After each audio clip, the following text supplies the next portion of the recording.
main protagonist of Counter-Reformation is Saint Ignatius of Loyola, and also we'll see also the main popes of the Counter-Reformation. But Saint Ignatius of Loyola, so it started, all this reconquest started with one man basically, and this starts with the siege of Pamplona. Saint Ignatius was born on the same year as Martin Luther. So the disease was born at the same time as the remedy, you may say.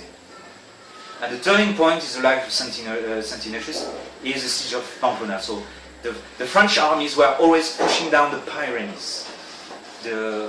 France had grown because of Louis XI had been able to create modern France by piecing together all the duchies of France. France became a big entity of 25 million inhabitants, the biggest country of Europe, numbering 25 million, compared to Spain 6 million, 4 or 6, Spain and Portugal, and England 4 million, Germany 10 or 15 millions, Italy 6 or 7 million. So France becomes a very powerful entity. And so France is wiping out the Spaniards from across the Pyrenees, and that's not sufficient for the French. They have to cross the Pyrenees and threaten the Spanish. And at the same time, France is pursuing a policy of alliance with the Ottoman Empire in order to cripple the power of Spain, because the more the French are fighting Spain, the more Providence blesses the Spanish kings. And there is a great increase in the Spanish power when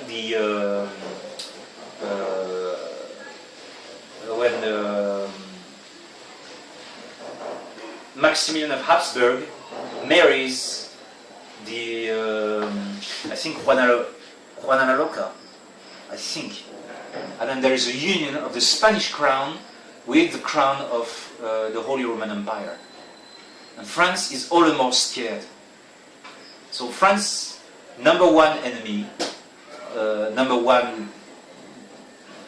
of power would be Spain for a long time, which is a very mistaken calculation, which is going to cost Christianity very dearly. The French were in continual war against the Spanish. From the time of Ferdinand all the way to the time of until Louis XVI.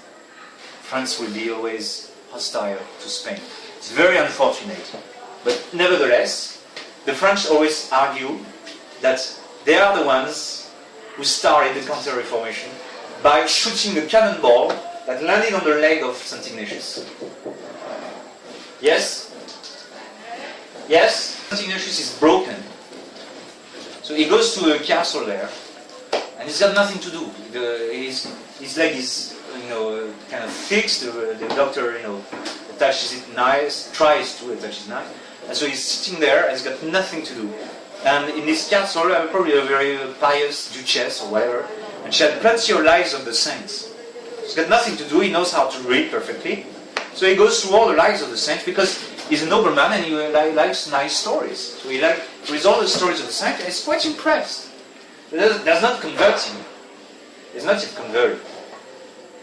But later, a few months later, another doctor comes and takes off his original doctor takes off his plaster or anything, and then he limps. Saint Ignatius, Inigo de Loyola limps, and that's a problem because a lame nobleman doesn't fit, a noble lady. So in the court of Charles V, it wouldn't fit for this, nobleman to marry, and be lame, Especially in the Middle Ages. This is the end of the Middle Ages. If you were lame, you would be called that way. You would be called Inigo the Lame.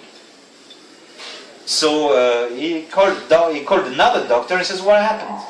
Well, and then the other doctor, gave him X-rays, whatever there was at that time, and he says, "No, your leg was improperly fixed. I need to break it again and tie it again." And so they gave him tons of whiskey and put something on his mouth and everything. and put 2 chairs there, and then the leg across, and the doctor jumped as high as he could and landed on his leg to break the leg of St. Ignatius, and it was terrible pain of St. Ignatius. And then the thing was bolted in the flesh, with bolts to make sure the bones were aligned and extended and everything would fit. Well, he was a pretty good doctor, but the anesthesias were pretty bad, and it was extremely painful to St. Ignatius. And it is only then that Ignatius remembered the life of the saints. And he said, those saints, I am suffering terribly for a vain, for the vanity of this world.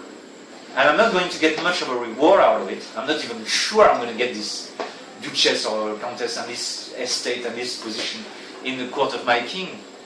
Whereas these saints, they suffered maybe the same or maybe less, and they got this infinite reward. And this is what converted St. Ignatius. It's the pain of his convalescence, of this recovery from the French cannonball. And so he became a mystical soul. That is, he abandoned the world entirely. He abandoned the world and started to become a hermit. And he was advised to become a priest because he had some talents. So he was advised to study for the priesthood. And then he went to Paris, to the University of Paris, at the very moment when Protestantism was landing in Paris. And the Protestant ideas were starting to infect the University of Paris. And so he realized that there was a need to fight off these ideas, to fight off the spread of heresy. He saw the spreading of Protestantism throughout the Kingdom of France, especially throughout the University of Paris, that was completely unchecked. Francis I was kind of a liberal king, didn't know what to do. His wife was sympathetic to the Protestant cause. And he would not take drastic measures. Just like Charles V was not capable to take drastic measure to stamp out Protestantism. Even though they had the experience of all the turmoils occasioned by the Hussite heresy, they never had the notion of stamping out heresy. The Spanish Inquisition came later. It was established, the Roman Inquisition was established later.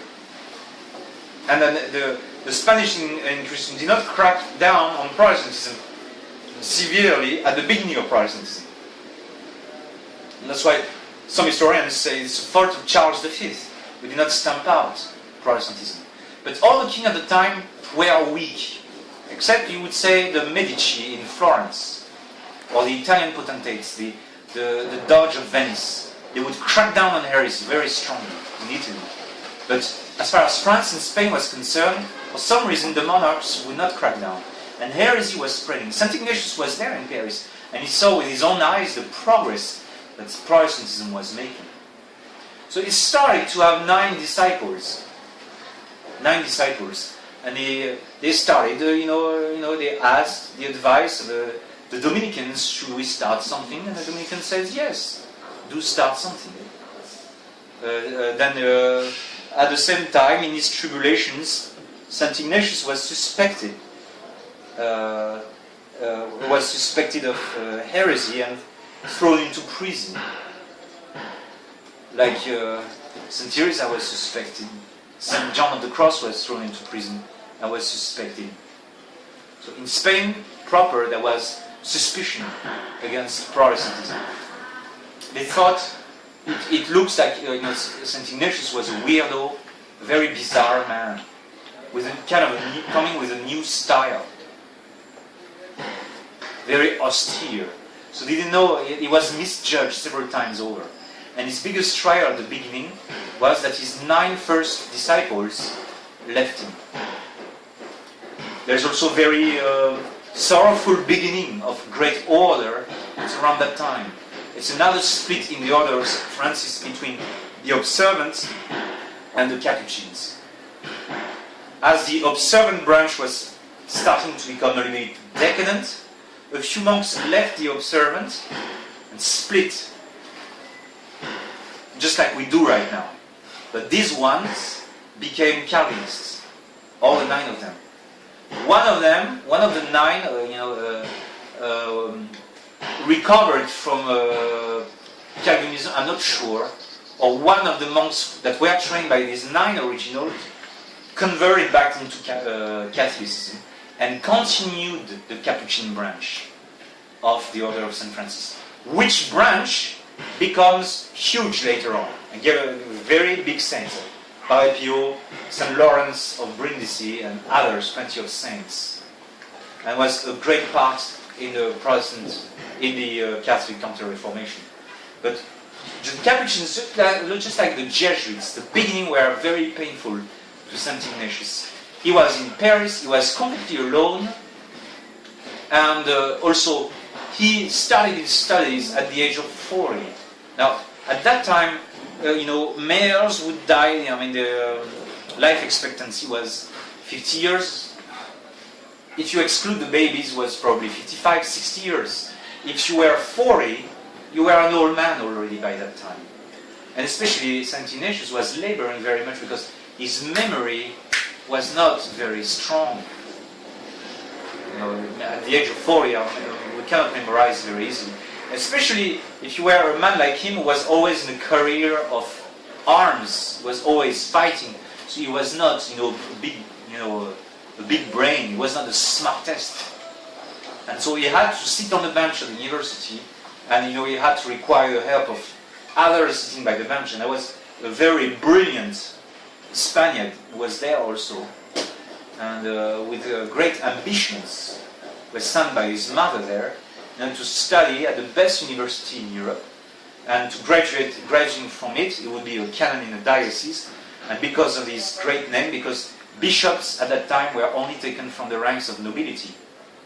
So there was great probability, he would get his degree, then he'd come back to his homeland, and from there he would be appointed bishop.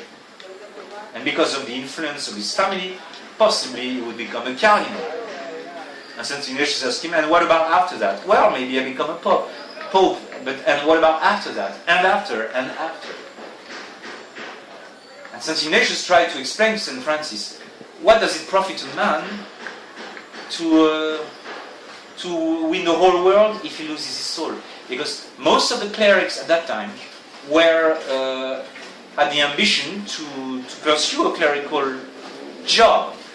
The priesthood was seen as a public service. Like, you become a policeman, you become a doctor, you become a mayor and everything, or you become a priest. It was, for most of the members of the clergy, it was a career.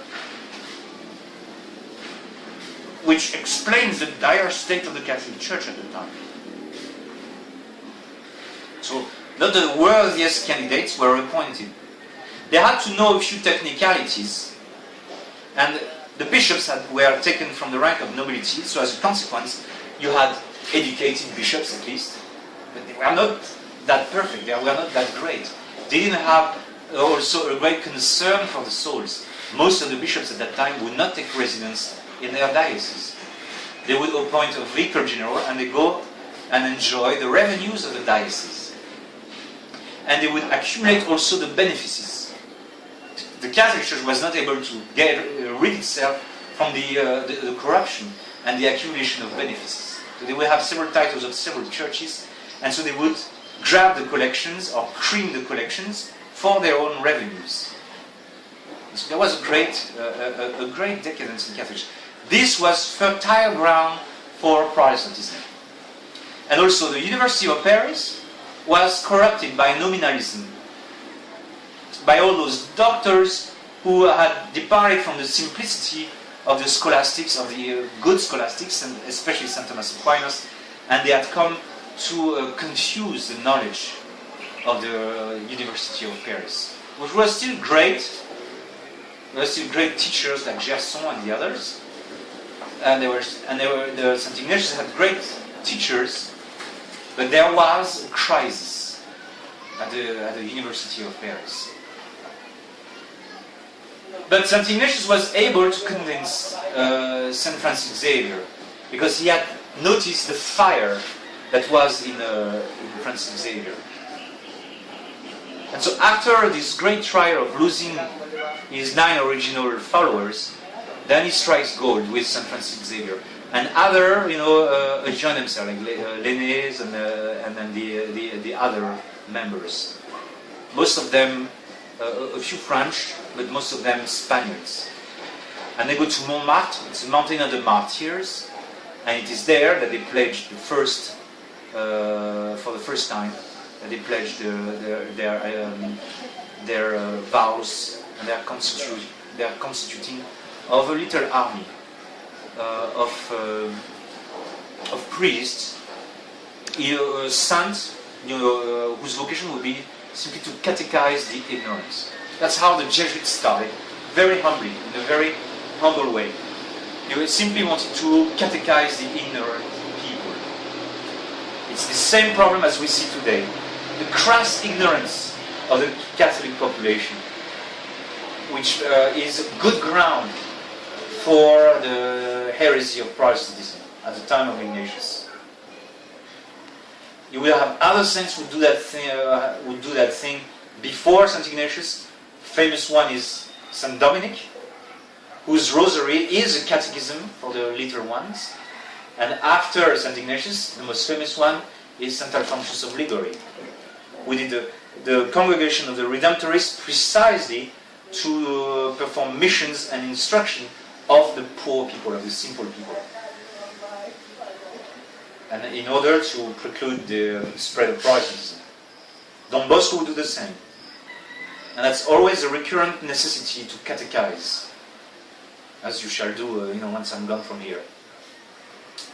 So it makes its first, and then their plan is to leave Paris, go to Rome, say hi to the Holy Father, and proceed to the Holy Land, like a big pilgrimage, because they had a spirit of faith and they wanted to do it right, and the best way to do it is to go to the Holy Land and ask the grace from Christ Himself in the Holy Land. But as they arrive in Venice, or as they fall sick, or the tempest diverts the ship, it cannot happen.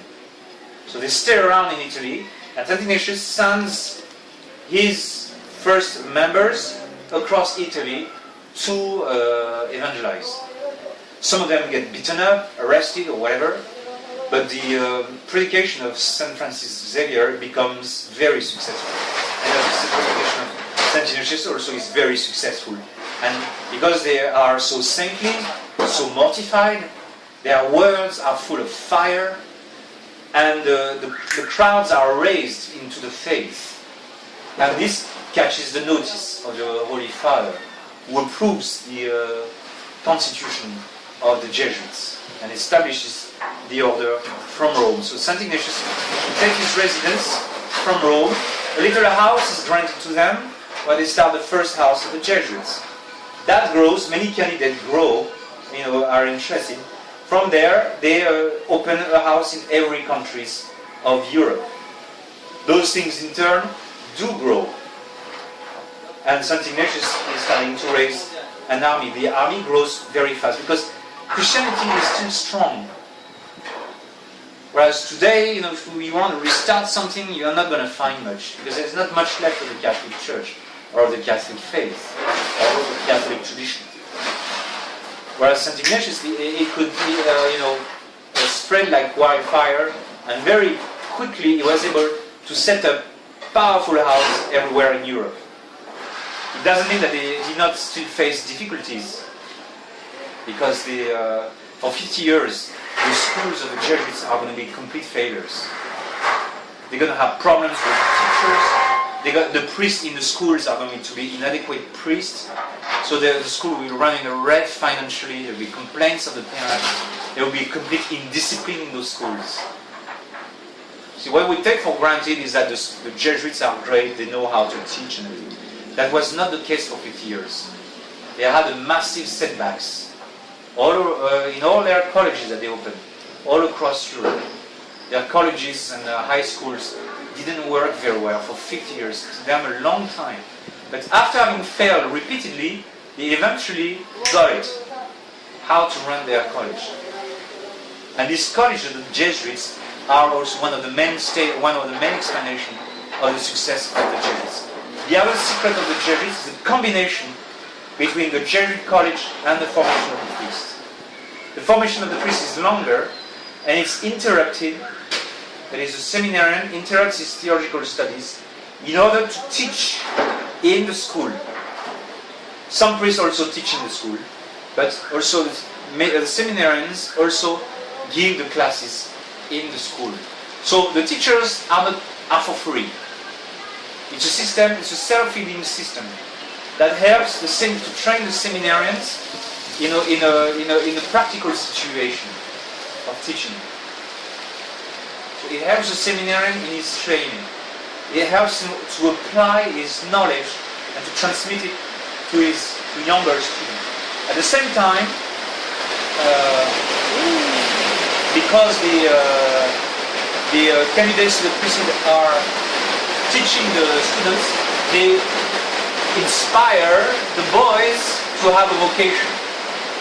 Because the boys are always living and enmeshed with a community of priests and seminarians. So it's a big unit. That's the main unit of the Jesuits. I've seen that in India. In India, what the Jesuits did, they looked at Tamil Nadu and they took the main cities on the axis of between Madras to Cape Comorin, with a little diversion in Coimbatore, inland Tamil Nadu. Madras, Trichy, Madurai, Tirunelveli, and Nagapur. That's the spine of Tamil Nadu. And then they added Tuticorin and Coimbatore. But basically, what Jesuits of the high period, they look at the map, find the major centers, and there you put a major base.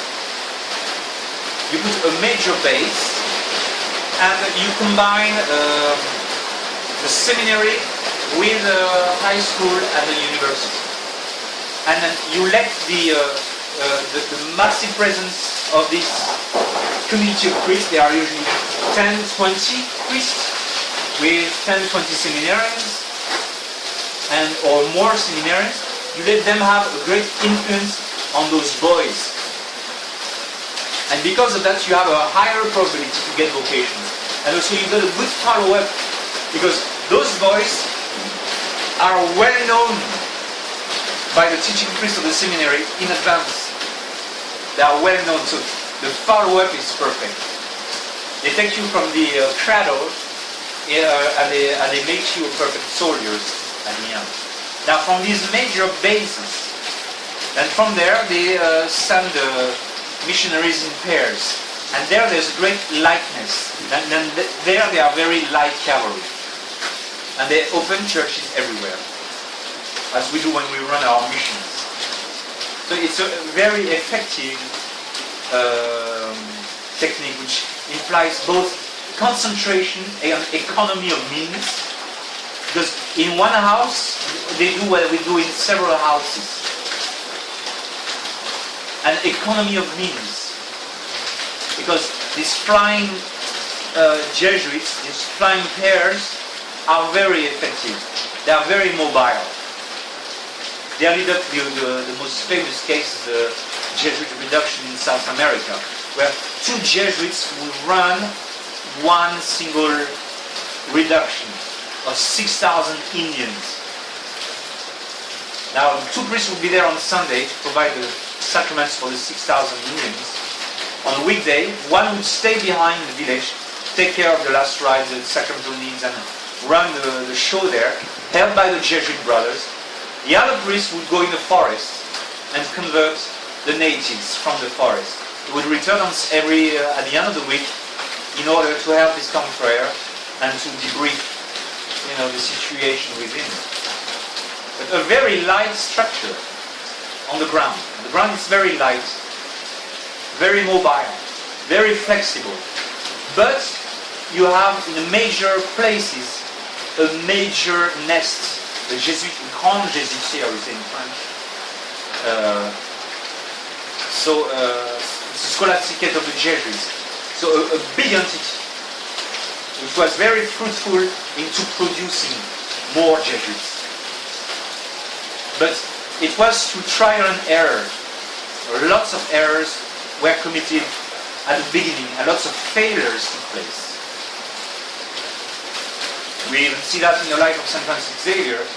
St. Francis Xavier goes to Asia, and he loses some of his confreres.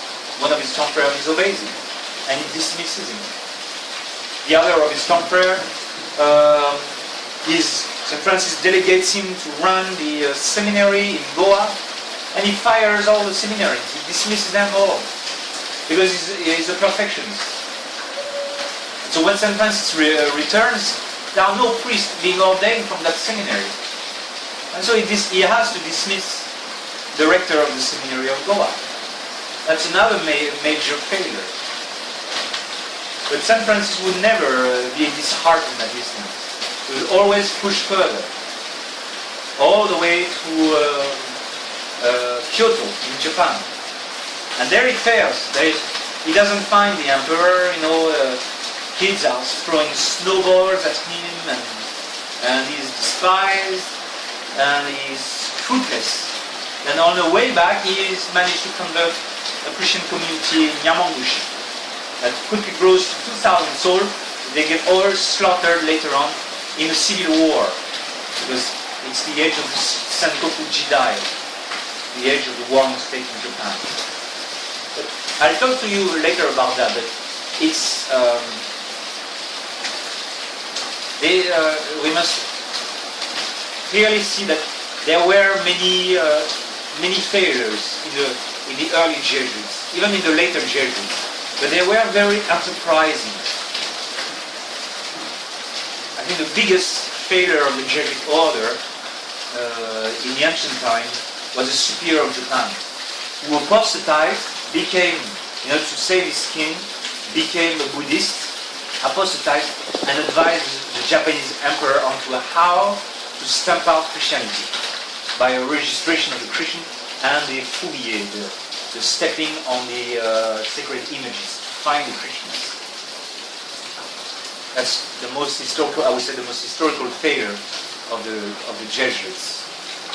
So they had lots of failures, but at the same time, they were trained as soldiers by St. Ignatius, and so there was something that made them strong. That other thing that makes them strong was the technique of the spiritual exercise, which is a summary of everything into 30 days meditation, which would later be contracted, much later be contracted.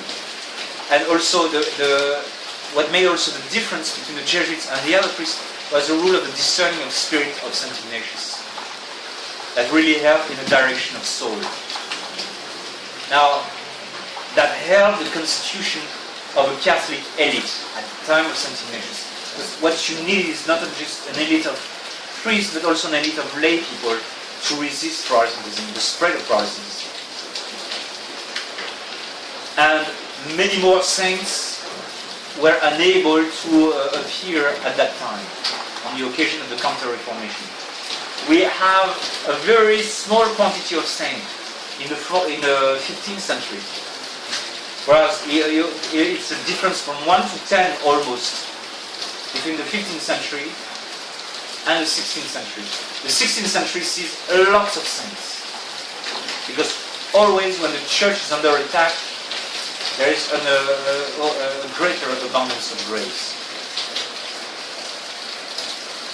And so very quickly, his order, I think by the time St. Ignatius dies, there is, by the time he dies, the Jesuit is around 20,000 or 10,000. But it became very quickly a powerful entity. And the second generation of Jesuits were very great. Charles Borromeo, Saint, the one in Germany. What's his name?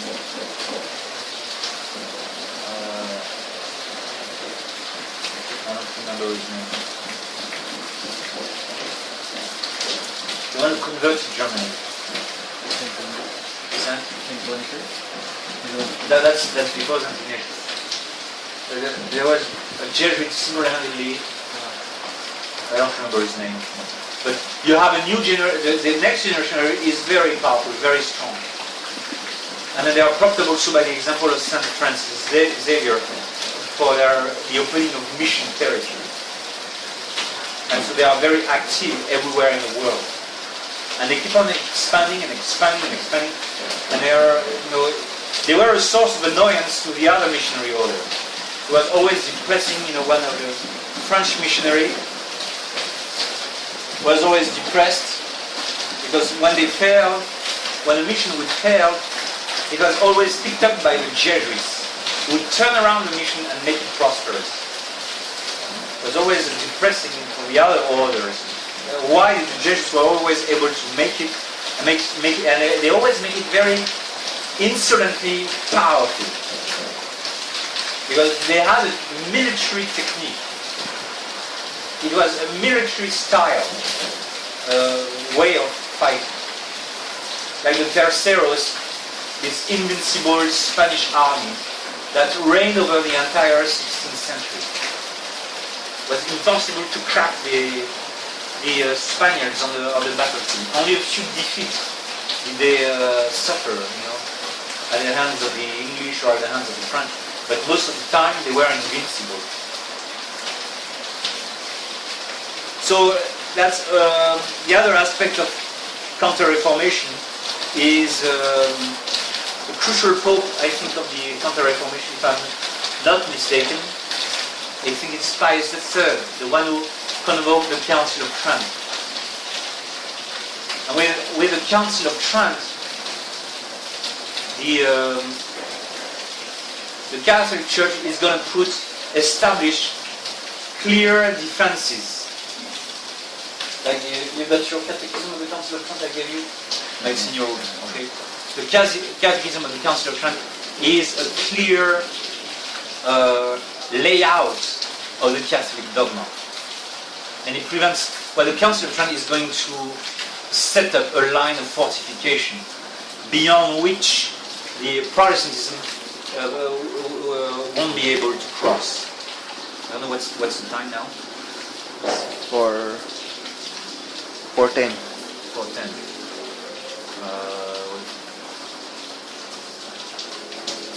What's the second period? I don't remember. First period, 2:30 to 2:20. Yes, it's 4:15. 5 more minutes. Now what was sorely in need was the stopping of Protestantism. And how? By defining everything and by explaining out everything. So, the Catholics needed to be informed why the Blessed Sacrament, why the Holy Mass, why it had to be that way. And you had to, the places which were not yet invaded by Protestantism had to be warned of the coming of the errors. And that's why the number of definitions that the Council of Trent effected is almost as big as all the other preceding councils taken together.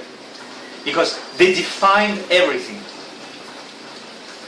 After the Council of Trent, you have Vatican I, but you don't have much else as far as ecumenical council. Because Vatican II doesn't count, of course. But you don't have much because everything almost was said in the Council of Trent. Even if now, and I agree with Bishop Wilson on that point, the Trent model doesn't work anymore for big seminaries and big, totally centralized orders like the Jesuits. That doesn't work. Because if the head becomes rotten, the rest of the order goes down the drain. So that model doesn't work anymore for today. But what we retain from Trent is the buttressing, the buttressing of the bulwarks. They are making bulwarks, like the citadels at the time of the Council of Trent. You had to build thick walls, able to withstand the pounding of artillery. That is, it would take 1 month for the cannons to bring down these thick walls. And also, these walls were, at the end of these walls, when the walls were turning, you will have to put the bastions. The bastions were used to enfilade with cannons the walls themselves. So when an army was attacking the wall, it would be enfiladed with grape shots by cannons from the side. So you build a thick wall and bulwarks ahead of the walls. And you put also the lances on the other side to continue the cross-firing.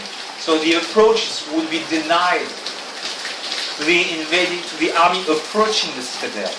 And this is exactly what the Council of Trent, it places, it thickens the walls, it puts bulwarks, it puts advanced earthworks or parts of walls with covering fires, with crossfires, ditches. It solidifies the entire Catholic doctrine on all aspects. Part of it was the canonization of the Mass of St. Gregory the Great, basically. That is, they look for the form of the Mass, the rite of the Mass, in its immemorial form. That is, they look for the ancient missals that are 200 years and older. And they exclude those missals that were tolerated in the last 200 years. Those they exclude, in order to have an order of the Mass which was very much alike the order of the Mass was codified by St. Gregory the Great. That is, in 600 AD. Which order of the Mass of St. Gregory the Great is probably inspired by the Apostolic order of the Mass. The prayers of the Mass as they appeared very early on. So in order, and so once they had done that study, and it took them some time, because it was only under Pius V. That is, much later, 50 years basically, after the convoking of the Council of Trent, or 4 years, that the Mass is codified. Same thing with the Catechism. And also there is also reform of the Scripture which is necessary, because the Protestants are attacking. They claim that they know better Scripture because of they have the Hebrew text, and the Catholic Church retorts, no, the best Hebrew version was in the hands of St. Jerome. That version has disappeared. And therefore we have to find the Vulgate, the original Vulgate of St. Jerome, because that one is closer to the true Hebrew original. And so they found the true Hebrew original, or the best manuscript there, and the Council of Trent stamps it and says, guaranteed, that version of the Vulgate of St. Jerome contains no error. Whereas before Council of Trent, you had different Vulgates, different versions. Some were following the Septuagint, others would follow the Vulgate of St. Jerome.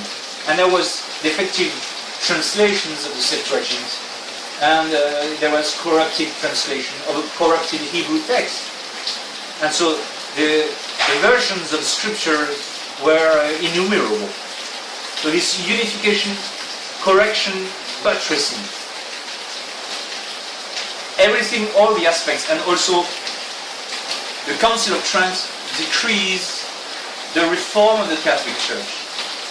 That is, the clergy is totally ignorant, that is helping Protestantism to spread, and therefore they order the creation of seminaries. And then the reform of the diocese, so the bishop must stay in his diocese, and the apple of his eye must be the seminary. He must watch over the training of the priest, and he must watch over the spreading of heresies, and then also they create the congregation of the Index. That is, they monitor heresy. And the Roman Inquisition also is reformed or is established. And then a more effective watch is made on the status and the progress of heresies across Christianity.